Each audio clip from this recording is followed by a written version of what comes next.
Assalamualaikum warahmatullahi wabarakatuh. Alhamdulillah wa syukurillah nahmaduhu wa nusolli ala rasulillah la haula wa la quwata illa billah. Bapak-bapak, saya kalau kesini tuh semangat ya, senang sekali bisa menjalankan ibadah puasa. Siang kita berpuasa, malam terus kita melaksanakan qiyamul lail, sholat tarawih ya, dan boleh juga nanti bapak-bapak mengisinya dengan sholat tahajud juga, karena disebutkan di dalam hadis Nabi Muhammad SAW bahwa ibadah sunnah di bulan Ramadan itu diganjar dengan pahala wajib ya, selain di bulan Ramadan. Jadi luar biasa sekali ibadah-ibadah bulan puasa ini, sangat dilipat gandakan oleh Allah Subhanahu wa taala. Nah, mudah-mudahan ya Bapak-bapak, sholat-sholat sunnah kita, apalagi sholat-sholat wajib yang memang menjadi sebuah kewajiban kita ya, kita bisa melaksanakannya begitu ya dengan baik. Bapak-bapak hadirin yang dimuliakan Allah Subhanahu wa taala, sholawat serta salam kita haturkan untuk junjungan kita Nabi Agung Muhammad Sallallahu Alaihi Wasallam, yang mana beliau telah membawa umat manusia dari jalan yang gelap gulita kepada jalan yang terang benderang. Pada hari ini tanggal 21 Pak ya, tanggal 21 22 hari Jumat, berarti 23 hari Sabtu adalah merupakan hari yang amat bersejarah, terutama di dalam jemaat kita.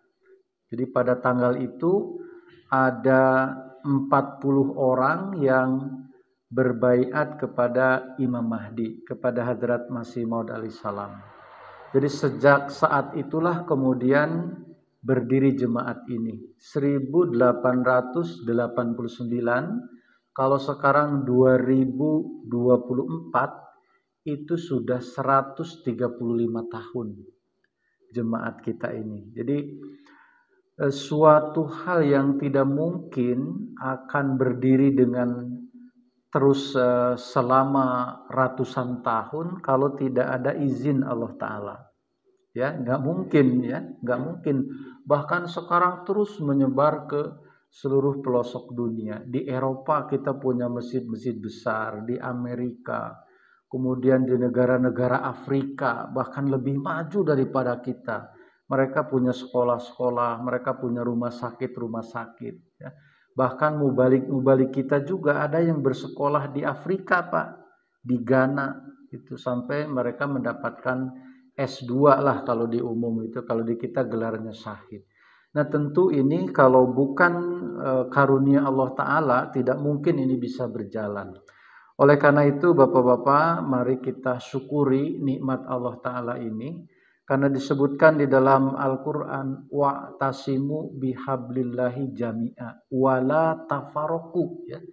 Wa'tasimu bihablillahi jami'a, jadi berpegang teguhlah kalian kepada tali Allah ya, semua jami'a ya, wala tafaroku, dan janganlah kalian bercerai-berai.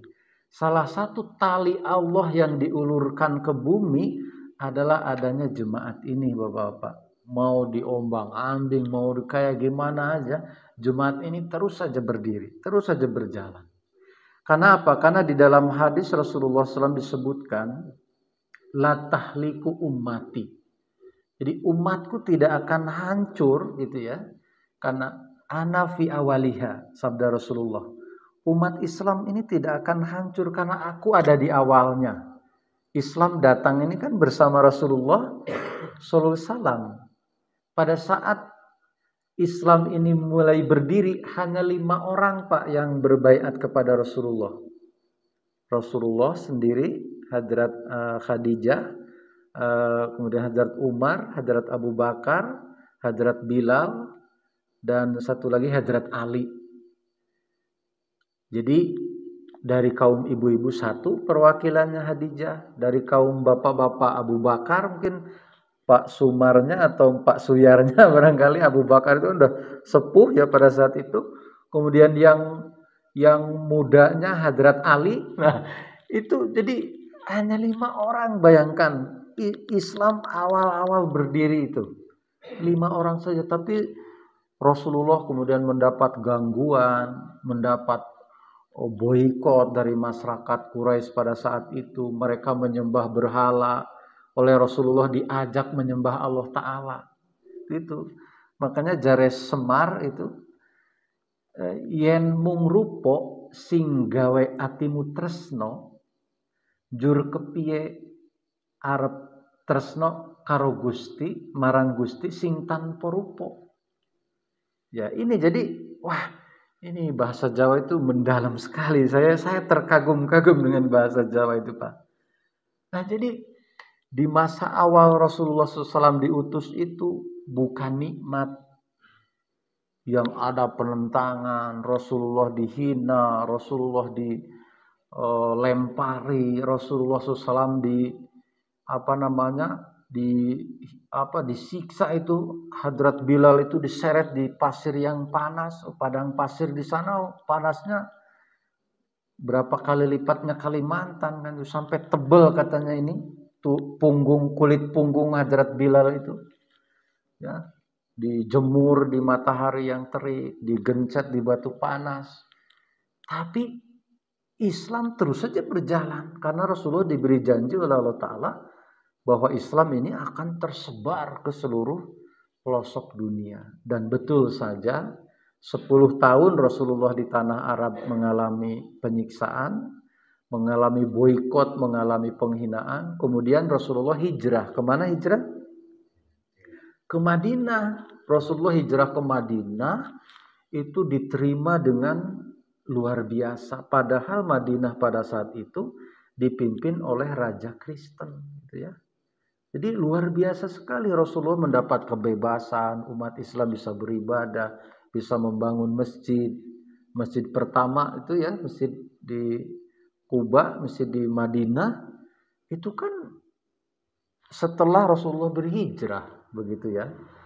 Nah, kemudian Islam mengalami masa-masa kejayaan selama 13 tahun kemudian ya, Rasulullah SAW bisa kembali ke tanah Mekah ya. Itu pun tidak sedikit gangguan-gangguannya. Kemudian Rasulullah SAW berwasiat kepada umat Islam ini bahwa takunu nubuwata fikum masyaallah antakuna sumatakunu khilafatan ala minhaji nubuwah sumatakunu mulkan azan sumatakunu khilafatan ala minhaji nubuwah. Jadi Islam ini akan mengalami 4 masa. Masa kenabian Rasulullah pinten tahun? 23 tahun. Masa kekhalifahan Rasulullah Abu Bakar, Umar, Utsman, Ali itu 32 tahun. Nah, setelah itu takunu mulkan azon, terjadi masa kerajaan-kerajaan. Ada kerajaan Muawiyah, ada kerajaan Abbasiyah. Itu sampai 1000 tahun. Ya, kemudian sumatakunu khilafatan ala minhaji nubuwah lagi, akan ada masa kekhalifahan yang di atas jalan kenabian yang kedua kali, dan itu adalah di masa kita ini ya, karena tidak memiliki kekhalifahan di tempat lain selain di tempat kita, dan kekhalifahan kita adalah sudah kekhalifahan yang kelima. Saya kira ini bapak-bapak yang harus kita syukuri, bahwa apa yang disabdakan oleh Rasulullah tidak pernah ada satupun yang meleset, Pak. Jadi masa kenabian, masa kekhalifahan, masa kerajaan, masa kekhalifahan lagi sekarang kita ini. Ya, setelah Hadrat Masih Maud mendirikan jemaat ini 23 Maret 1889, berarti 135 tahun yang lalu ya. Nah, sekarang berada di masa kekhalifahan beliau, ya, di masa kekhalifahan Hadrat Masih Maud. Khalifah pertama Hadrat Hakim Nuruddin, khalifah kedua Hadrat Basiruddin Mahmud Ahmad, khalifah ketiga Hadrat Mirza Nasir Ahmad, keempat Hadrat Mirza Tahir Ahmad, kelima sekarang ini Hadrat Mirza Masrur Ahmad. Kan tidak sedikit goncangan, tidak sedikit ancaman. Tapi seperti Rasulullah diancam di masa-masa awal nggak pernah berhenti, ya kita juga di masa-masa sekarang, wa akhorina minhum disebutkan dalam Al-Quran, ya kita juga mengalami hal yang serupa dengan Rasulullah SAW. Rasulullah hijrah dari Mekah, nah, jemaat juga hijrah dari Pakistan ke London. Dari Pakistan negara Islam, di London itu kan negara Kristen. Rasulullah juga dari Arab ke Madinah itu kan negara Kristen juga. Ini terulang itu Pak. Ini luar biasa sekali. Kalau bukan karena iradah Allah Ta'ala, tidak mungkin sesempurna ini keterulangan sejarah itu. Nah, Bapak-bapak yang dimuliakan Allah Subhanahu wa Ta'ala, jadi kita patut bersyukur berada di dalam jemaat ini, dan alhamdulillah dengan karunia Allah Subhanahu wa Ta'ala, saya juga ikut serta membersamai bapak-bapak semua di sini, terutama dalam hal pengorbanan-pengorbanan, ya alhamdulillah selalu kami laporkan. Jadi pengorbanan bapak-bapak insya Allah akan terus meningkat. Ya karena apa? Di masa Rasulullah SAW juga, ya di masa-masa perjuangan awal itu, ya banyak sekali para sahabat yang berkorban. Ya. Banyak sekali. Hadrat Abu Bakar bahkan tidak tersisa hartanya kecuali Allah dan Rasulnya katanya. Hadrat Umar setengah dari hartanya dikorbankan untuk Islam. Nah Rasulullah SAW kemudian mewasiatkan kepada umatnya supaya 1/3 atau 1/5 atau 1/10, ya itu bagi kita yang awam ini.